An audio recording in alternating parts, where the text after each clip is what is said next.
جی مخارج آپ نے پڑھ لیے تھے، تقریباً 6 مخارج پڑھ لیے تھے کہ کون سے حروف کہاں سے ادا ہوتے ہیں۔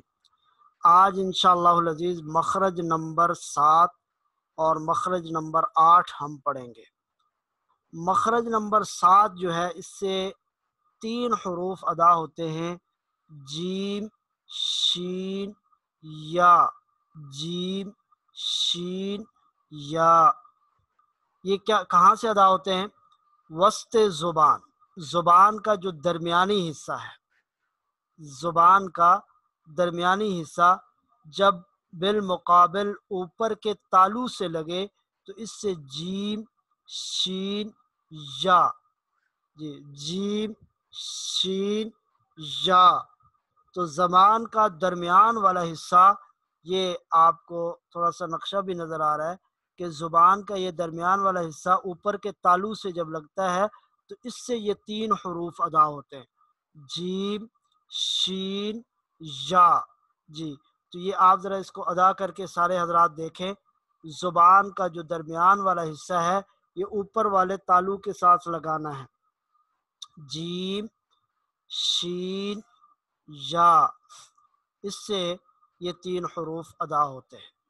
تو یہ مخرج نمبر 7 ہے، حروف شجریہ ان کو کہتے ہیں، شین جیم یا۔ تو یہ تینوں حروف زبان کا درمیان والا حصہ جب اوپر والے تالو سے لگے تو اس سے یہ تینوں حروف ادا ہوں گے، جیم شین یا۔ جی مخرج نمبر 8 دیکھ لیجئے۔ مخرج نمبر 8 جو ہے وہ ضاد کا ہے، صرف ضاد۔ یہ ضاد کہاں سے ادا ہوتا ہے؟ زبان کی کروٹ، زبان کی کروٹ سے مراد یہ بالکل کنارہ جو ہوتا ہے جہاں سے زبان اوپر نیچے مڑ سکتی ہے، اس کو زبان کی کروٹ کہا جاتا ہے۔ تو زبان کی کروٹ جب بائیں طرف والی اوپر کی 5 داڑوں سے لگے تو اس سے ضاد ادا ہوتا ہے، ضاد۔ اب یہ دیکھیے اس کو بالکل دال کی طرح، دال تو جو ہے نا یہ زبان کا آگے والا کنارہ آگے والے دانتوں سے لگتا ہے تو اس سے دال ادا ہوتا ہے، تو ضاد پڑھنا یہ بھی صحیح نہیں ہے، اور زا کی طرح پڑھنا بالکل ضاد پڑھنا یہ بھی صحیح نہیں ہے۔ اس کا صحیح مخرج یہ ہے کہ زبان کی کروٹ جب بائیں طرف والی اوپر کی 5 داڑوں سے لگے، یہ نقشے میں بھی آپ کو نظر آ رہا ہے، یہ کروٹ ہے زبان کی، اور یہ ان 5 داڑوں کے ساتھ جب لگتی ہے تو اس سے ضاد ادا ہوتا ہے۔ اس طرف دوسری داڑوں کے ساتھ نہ لگے بلکہ بائیں طرف، ضاد ضاد ضاد ضاد۔ جی تو زبان کی کروٹ جب بائیں طرف والے اوپر کی 5 جو داڑیں ہیں ان کے ساتھ لگے تو اس سے ضاد ادا ہوتا ہے۔ تو اس کو بالکل زواد بھی نہیں پڑھنا اور دواد بھی نہیں پڑھنا اور غود بھی نہیں پڑھنا، وَلَغْضَالِينَ۔ بعض حضرات اس کو پڑھتے ہیں وَلَغْضَالِينَ۔ تو یہ اس کا صحیح مخرج یہ ہے کہ زبان کی جو کروٹ ہے، زبان کا جو کنارہ ہے، یہ جب اوپر والی 5 داڑوں کے ساتھ بائیں طرف والی 5 داڑوں کے ساتھ لگے گی تو اس سے ضاد ادا ہوتا ہے۔ تو آج کے لیے اتنا سبق کافی ہے۔ یہ 2 مخرج، مخرج نمبر 7 اور مخرج نمبر 8 آپ نے اچھی طرح ان کی پریکٹس کرنی ہے اور ان کو یاد کر کے لانا ہے انشاءاللہ۔ اب ہم چلتے ہیں اپنے سبق کے دوسرے حصے کی طرف، یعنی جو سورہ مبارکہ کل ہم نے سورۃ العصر یاد کی تھی، تو آج اس کے بعد والی جو سورہ مبارکہ ہے وہ یاد کریں گے، اور حسب معمول روزانہ کی طرح سب سے پہلے میں وہ سورہ مبارکہ آپ کے سامنے پڑھوں گا، اور پھر آپ میں سے کوئی ایک صاحب ان کو میں پڑھاؤں گا اور آپ سب نے ان کے ساتھ مل کر پڑھنی ہے۔ تو سورۃ العصر الحمدللہ 12 صورتیں ہم زبانی یاد کر چکے ہیں، تو آج ہم یاد کریں گے سورۃ التکاثر، سورۃ التکاثر انشاءاللہ یاد کریں گے۔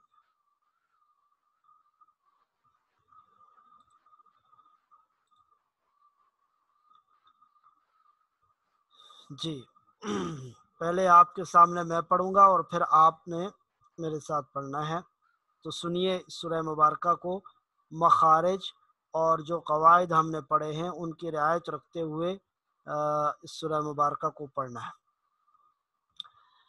اعوذ باللہ من الشیطان الرجیم، بسم اللہ الرحمن الرحیم، الہاکم التکاثر حتی زرتم المقابر کلا سوف تعلمون ثم كلا سوف تعلمون كلا لو تعلمون علم اليقين لترون الجحيم ثم لترونها عين اليقين ثم لتسألن يومئذ عن النعيم۔ جی، اس سورہ مبارکہ میں بھی جو قواعد لگ رہے ہیں آپ نے جو پڑھے ہیں وہ کل آپ نے الگ سے نوٹ کر کے لانے ہیں کہ کون کون سے قواعد اس سورہ مبارکہ میں لگ رہے ہیں۔ جی، تو اب آپ میں سے میں پڑھاؤں گا ایک صاحب کو جن کا میں نام لوں گا، وہ میرے ساتھ پڑھیں گے، اور باقی جو ہے وہ آپ حضرات ان کے ساتھ آواز ملا کر پڑھیں گے۔ یہ گلیکسی S7 کے نام سے جو بھائی ہیں، السلام علیکم۔ وعلیکم السلام۔ عثمان بھائی ہیں؟ جی جی بڑے عرصے بعد آئے آپ کلاس میں؟ جی، میں سٹی سے باہر گیا ہوا تھا اچھا اچھا اچھا، اس لیے۔ چلے کوئی بات نہیں۔ چلیے جی میں یہ سورہ مبارکہ آپ کو پڑھاؤں گا، پھر آپ نے ساتھ پڑھنی ہے۔ جی ٹھیک ہے۔ بسم اللہ الرحمن الرحیم، بسم اللہ الرحمن الرحیم، الہاکم التکاثر۔ الحاکم التکاثر۔ اچھا، ہا کو ہا کی آواز نکالنا، ہا کی آواز نہ نکلے۔ ہا ذرا سینے کی طرف سے، جس طرح ہائے کہتے ہیں نا ہم ہائے، تو اس طرح ہا کی آواز نکالیں۔ الہاکم التکاثر، الحاکم ہا نہیں، التکاثر۔ آپ کی آواز سے ہا ہاں کر رہی ہے، ہا نہیں نکالنا، ہا۔ الہاکم جی، التکاثر الحاکم التکاثر حتی زرتم المقابر حتی زرتم المقابر کلا سوف تعلمون کلا سوف تعلمون ثم كلا سوف تعلمون ثم کلا سوف تعلمون۔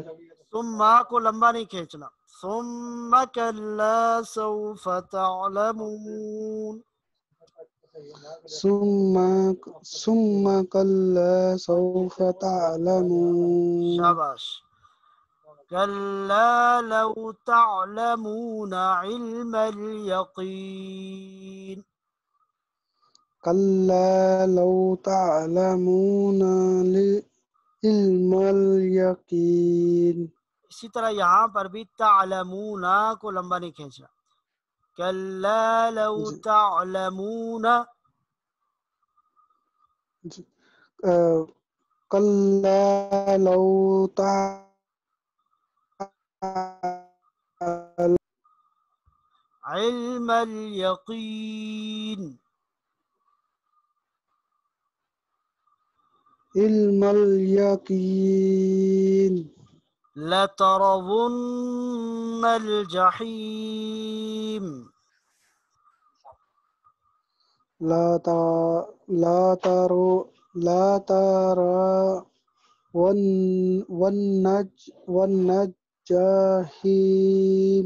ہاں لام کو لمبا نہیں کھینچنا ورنہ یہ لا بن جائے گا. لا اور معنی آتا ہے اور لا اور معنی. لَتَرَوُنَّ الْجَحِيمَ. لا تارازو لا تارازن لا تارازو لا نہیں لَتَرَوُنَّ لا لَتَرَوُنَّ لا لا تلزن نل الجحیم نل جحیم ثم لترونها ثم لا ثم لا ترى ثم لا ترى ونها ونها ونها ون جی ونها ونها ونها ونها علينا عينا اليقين عين اليقين عين اليقين ثم لتسألن يومئذ عن النعيم. ثم لا تسألن يومئذ عن النعيم عن النعيم. عن النعيم اچھا اس کو ذرا درست کر لیں. لتسألن لا تسألن ہاں اس طرح ٹھیک ہو گیا. جزاک اللہ جی. اچھا جی اب ہم اپنے سبق کے اگلے حصے کی طرف چلتے ہیں اور وہ ہے ہمارا دعاؤں کا سلسلہ. تو الحمدللہ ہم نے کوئی 12 کے قریب دعائیں پڑھ لی ہیں 13 کے قریب.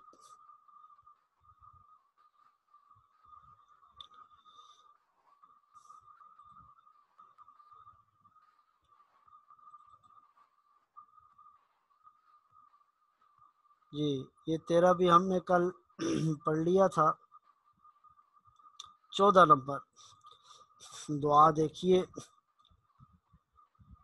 کہ حضرت ابو امامہ رضی اللہ تعالی عنہ سے مروی ہے کہ رسول اللہ صلی اللہ علیہ وسلم سے پوچھا گیا کون سی دعا سب سے زیادہ قبول ہوتی ہے؟ تو آپ صلی اللہ علیہ وسلم نے فرمایا رات کے آخر میں یعنی تہجد کے وقت اور فرض نمازوں کے بعد. فرض نمازوں کے بعد جو دعا کی جائے وہ بھی قبول ہوتی ہے زیادہ قبول. ویسے تو ہر وقت دعا قبول ہوتی ہے اور دعا کی قبولیت کی کئی صورتیں ہیں.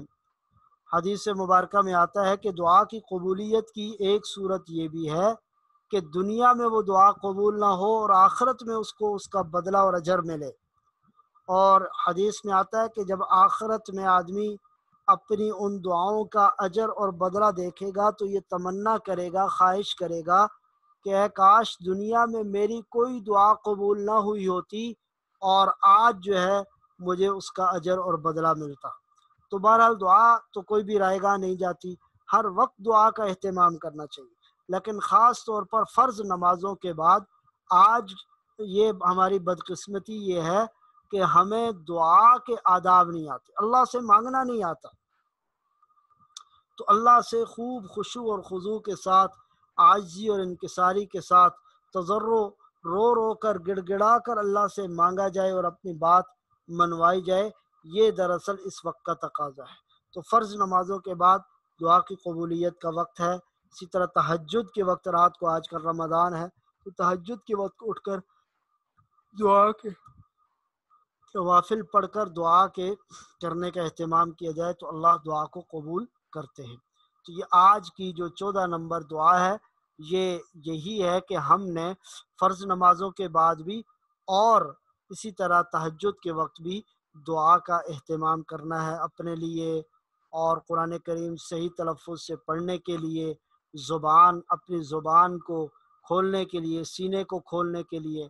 رب اشرح لی صدری ویسر لی امری واحلل عقدۃ من لسانی یفقہوا قولی. اور اسی طرح رب زدنی علما، یہ دعائیں پڑھنے کا اہتمام ہو، اور اپنے بچوں کے لیے، اپنے اہل خانہ کے لیے اور پوری امت مسلمہ کے لیے دعاؤں کا ہم اہتمام کریں۔ جی تو ہمارے سبق کا یہ مرحلہ بھی مکمل ہو گیا۔ اب انشاءاللہ اس کے بعد کا جو چوتھا مرحلہ ہے آپ سے سبق سننے کا، قرآن مجید کا ناظرہ سننے کا، وہ سلسلہ انشاءاللہ شروع ہو